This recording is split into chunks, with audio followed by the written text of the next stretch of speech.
Okay, so I have my Z-spheres here, and I want to show you something before I actually make this into a poly mesh. Now there's two different variations of sculpting that I like to believe there are anyway. One I've seen is people will take and use their Z-sphere model and rank up huge amounts of detail into it before they go sculpting on it. I'm a firm believer in starting out small and then working my way up in detail. So down here, let me show you this. This is under the adaptive skin properties. So when I hit A, you can see that all A is doing is toggling off my preview button here. So I could easily go in here and change this mesh density, okay, and get all my densities ahead of time if I wanted to. And then when I go to make my adaptive skin, I have all these levels already put in.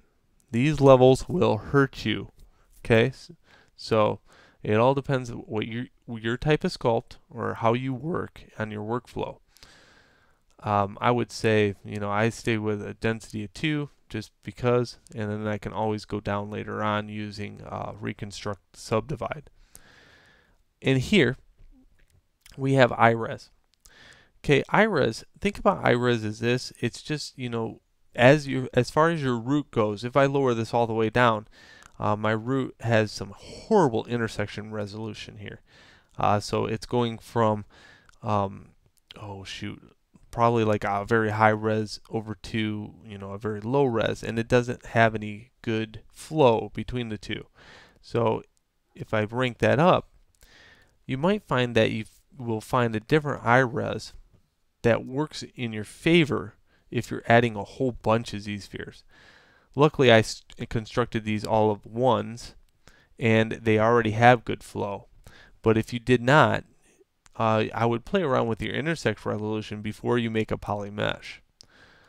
And you might find that turning minimum children and minimum parent on will put the space between your fingers just right. See, I already got those turned on, and it did affect it earlier on. And then I have the membrane curvature. So, if ranking this up, it has less curvature. Okay, and it's more structured. Now you can see that, yes, it hits that sphere, hits the other sphere, and bam, there's not much play in here. But if I went like this, it has a very loose play on how these intersect together. Again, play around with this, look at it, learn to use it as much as you can, but it's all in what you have modeled that you're going to learn this palette and how it actually works and how these skins actually work with Z-spheres. So what I'm going to do is make a poly mesh skin by using that button. And what that did is made up here a poly mesh 3D Z-sphere. Actually, no, this one right here, skin. And you see I have a polymesh 3D Z-sphere and a skin. What's the difference between that? Well, if I have my original Z-spheres, which is always fun to find, this one, and if I went up here to make a polymesh 3D, you can see this one's labeled polymesh 3D Z-spheres and this one's labeled skin. Okay, let's kind of look at why the two are different. Okay, I'm just gonna kind of collapse some of these. If I go to the skin, if I made a skin using this down here, what that does is leave me with the levels. So now I have 2 levels. If I use the button up here, I get no levels. So what I usually have to do is reconstruct subdivide to get that level back. This is just a quick way of making these.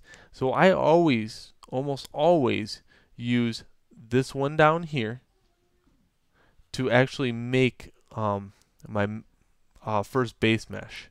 Because if you don't get the resolution.